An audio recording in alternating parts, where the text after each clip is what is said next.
My name is Cassandra Blake. I was in the middle of presenting a billion-dollar merger to the board of Archwell and Flint when the letter arrived. Not an email, not a text. A letter, handwritten in my father's exacting cursive. It had traveled across the country to reach my desk in downtown Chicago, stamped with the Blake family crest in navy wax. The envelope alone reeked of old money and older egos.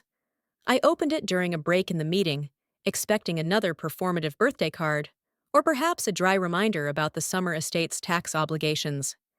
Instead, it read, "Cassandra, please do not return for the Blake family reunion.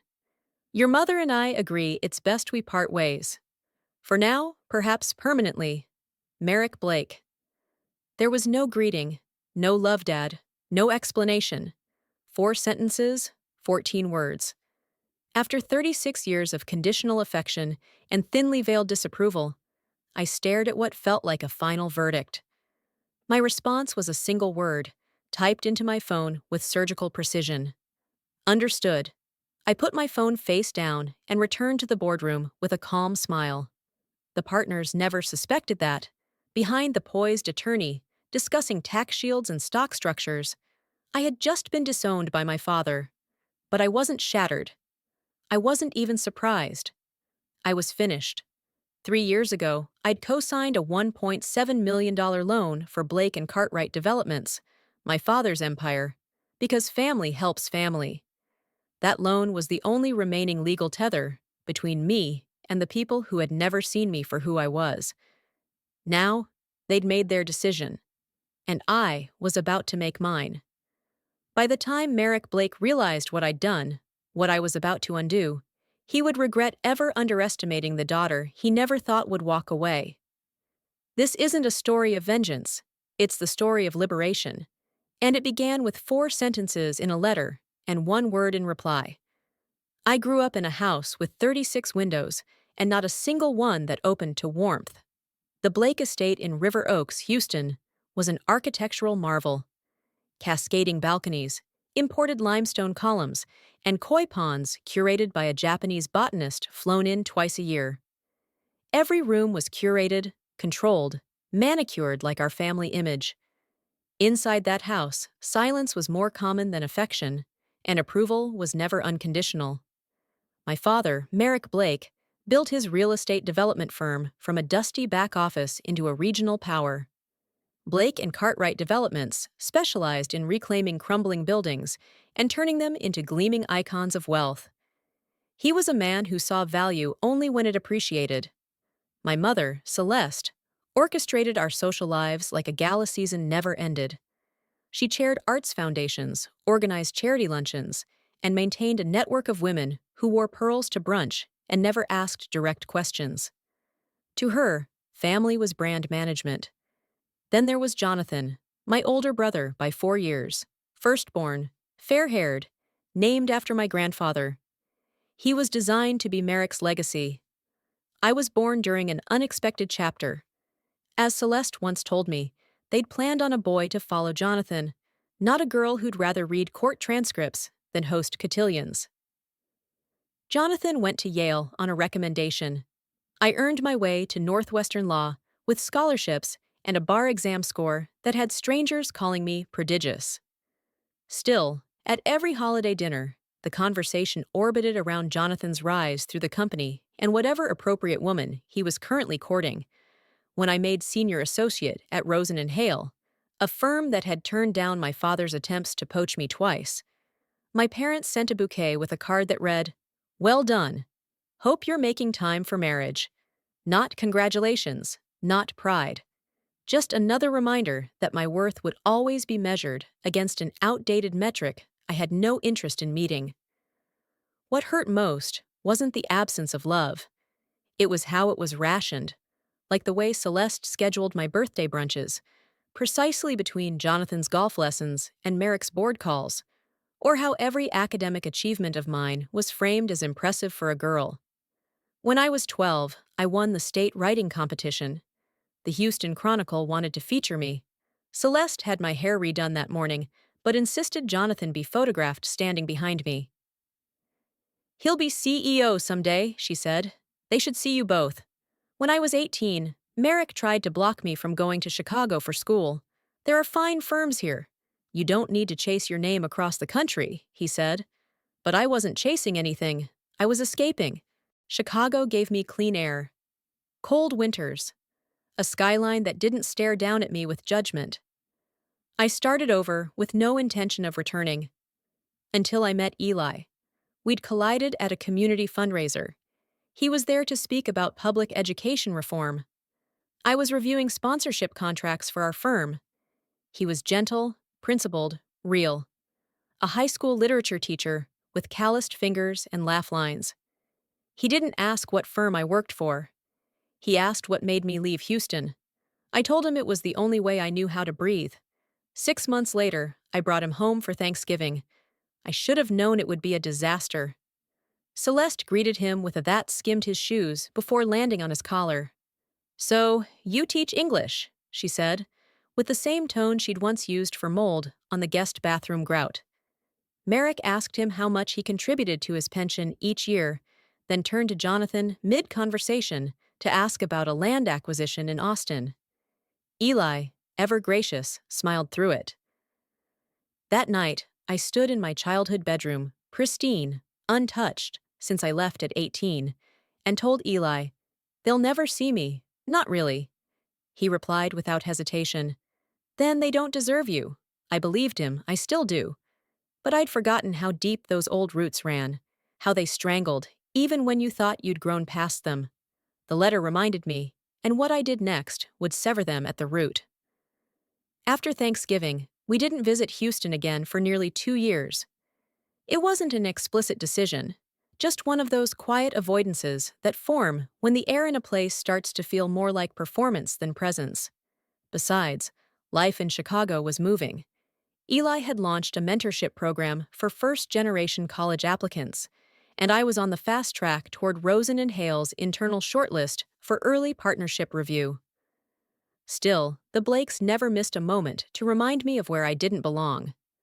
Jonathan had gotten engaged to Sloane Van Alsten, daughter of a former senator and fifth-generation legacy at Stanford. The engagement party, held at the River Oaks Country Club, featured a live quartet and custom monogrammed cigars. I received a text from my mother the morning of the event. "Photos should be published in Houston Life and Style next week. We'll send you a copy." No invitation, just an update. As if I were a distant cousin, not the sister. Eli noticed the tightness in my jaw as I read it. "You okay?" he asked. "I'm fine," I lied, tossing my phone onto the counter. He didn't press. He just wrapped his arms around me and let the silence say what words couldn't. It was the same silence I'd grown up with. Only this time, it held me instead of diminishing me. 2 months later, an invitation did arrive, hand-delivered by courier in heavy cardstock. My parents were hosting a rooftop dinner in honor of the next generation of Blakes. Jonathan and Sloane were expecting their first child. The event would be held at the Langford Pavilion, overlooking the downtown skyline. Cocktail attire, champagne tone preferred. We flew in for the weekend. I wore a midnight blue dress Eli had chosen, soft satin with a slight sheen.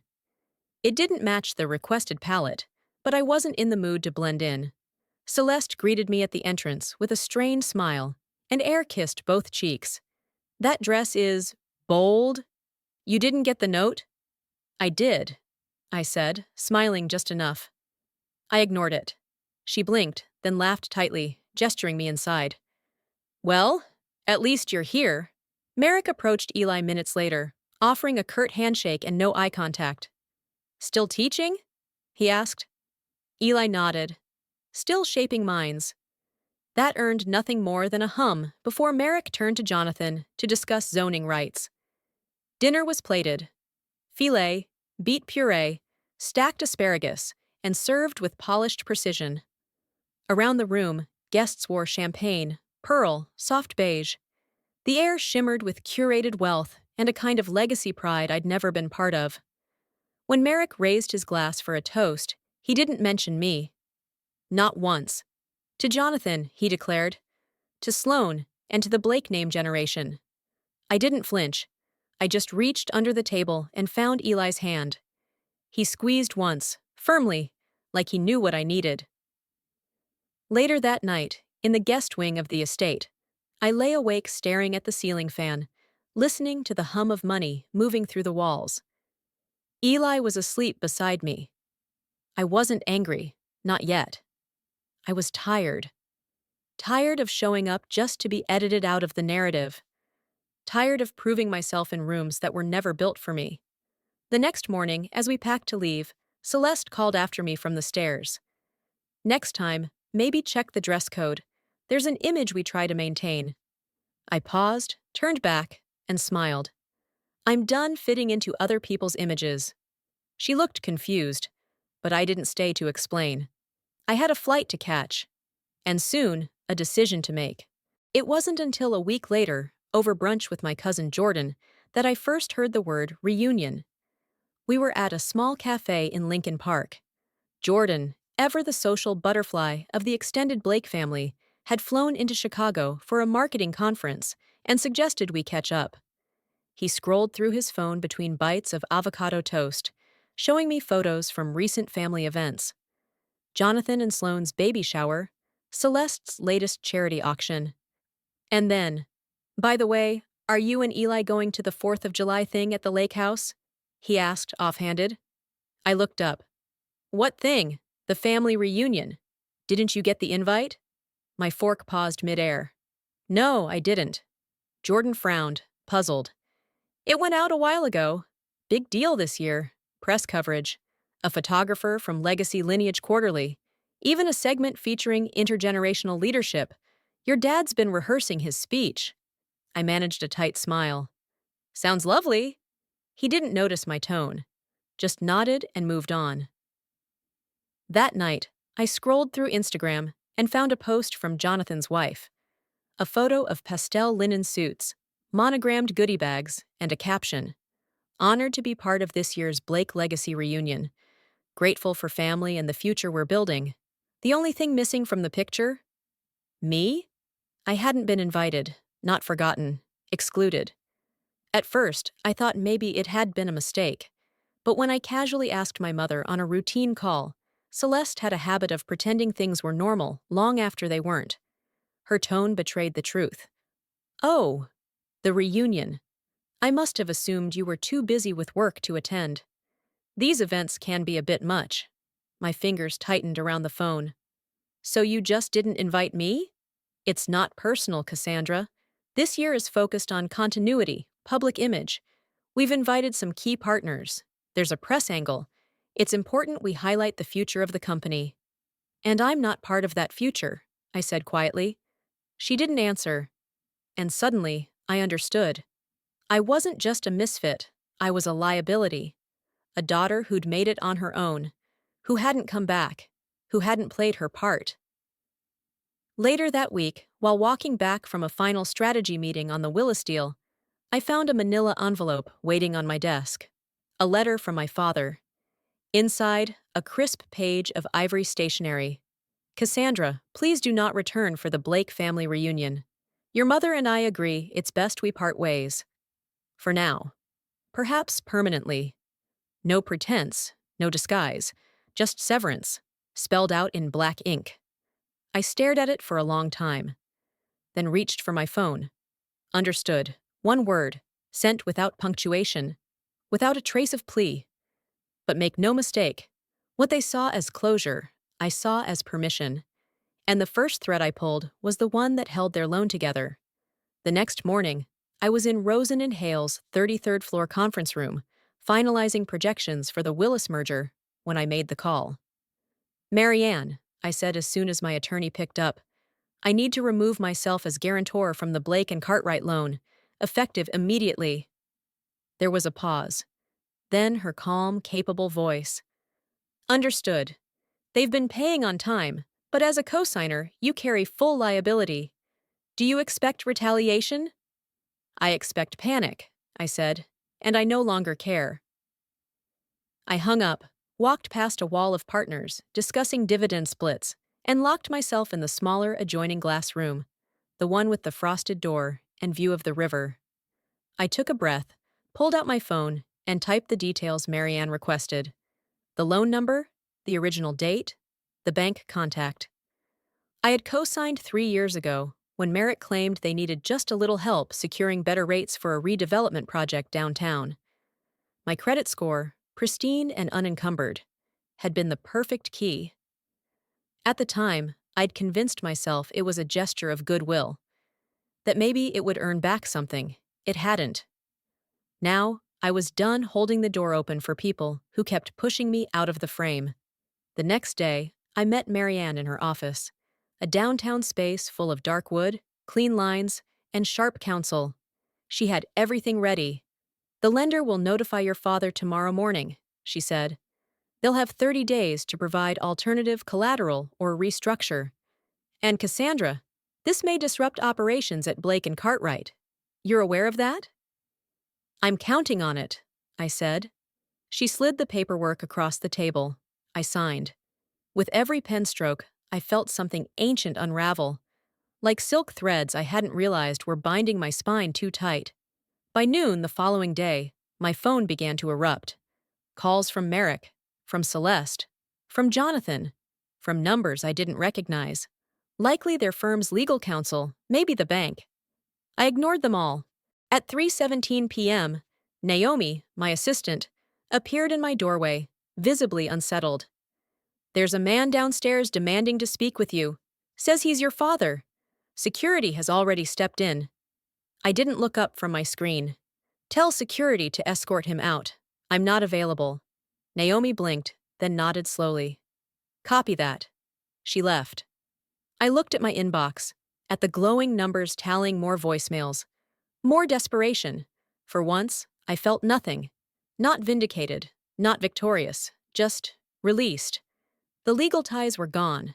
The emotional ones had long since frayed. All that remained was a name we happened to share, and a silence I no longer feared. The Palmer House lobby was all chandeliers and marble, old money staged like theater. I arrived at noon sharp, charcoal suit, low bun, pearl necklace, armor. Merrick and Celeste were already seated. He checked his watch. She adjusted her silk scarf. Her smile rehearsed. I sat without greeting. "I have 25 minutes. Merrick leaned in. "You've jeopardized everything. The bank's demanding collateral. We don't have liquid." "That's unfortunate," I said evenly, "but not my concern anymore. You're being vindictive." "No," I said. "I'm being precise." Celeste's voice softened. "Your father's letter. It was harsh, yes, but emotional. We didn't mean, 'Don't try coming to the family reunion,'" I quoted. "We agree it's best we part ways." "That's not ambiguity. That's a decision." Merrick's face hardened. "Your choices. This Eli, your refusal to join the company. None of it reflects our values. Then why did you tie your financial future to my name?" He flinched. Celeste stared. Neither answered. And then Jonathan appeared, unexpectedly, sliding into the seat beside me.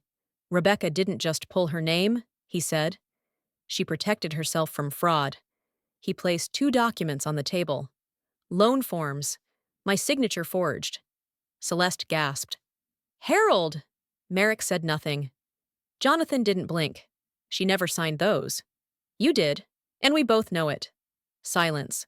I stood, calm as ever. "This isn't just a meeting, it's closure. You used me until I became inconvenient." I turned to Jonathan. "Thank you." To my parents, I said nothing more. As I walked out, the sunlight hit my face like clarity. I didn't look back. 3 months later, I stood on the balcony of our apartment, watching the Chicago skyline melt into gold. The world hadn't ended. Blake and Cartwright had survived. Barely. They'd refinanced, paid the penalty fees, and downsized 2 properties to cover the collateral shortfall. The name still shone on buildings, but it rang hollow in private circles. Merrick never reached out again. Silence, at last, was a gift. Celeste called once, 2 weeks after Palmer House. Her voice was quieter than I'd ever heard it. She didn't defend Merrick. She didn't apologize either, not directly. Just said she was staying with her sister in Connecticut and thinking about a few things differently now. That was enough. Jonathan and I started having coffee once a week, sometimes with Eli, sometimes just us. We didn't pretend the past hadn't happened. We acknowledged it. Then we left it behind. The firm formally nominated me for early partnership last month. Patricia sent me the news with a bottle of champagne and a simple note. You've earned every inch. But the milestone that surprised me most came at Lake Michigan. Eli and I were walking barefoot along the shore, the wind tugging at his sleeves, when he turned to me with a velvet box. Cassandra Blake, he said, you see people for who they are, and you never flinch. I want to build a life with that kind of vision. I said yes before he even finished. Now, I wear that ring like a quiet revolution. We're planning a small ceremony next spring. Jonathan and Sloan will come. Celeste asked if I'd be open to her attending. I haven't answered yet, and that, too, is its own freedom. Because the truth is, I'm no longer waiting for a seat at anyone's table. I'm building my own. And for the first time, I finally know who I want sitting beside me.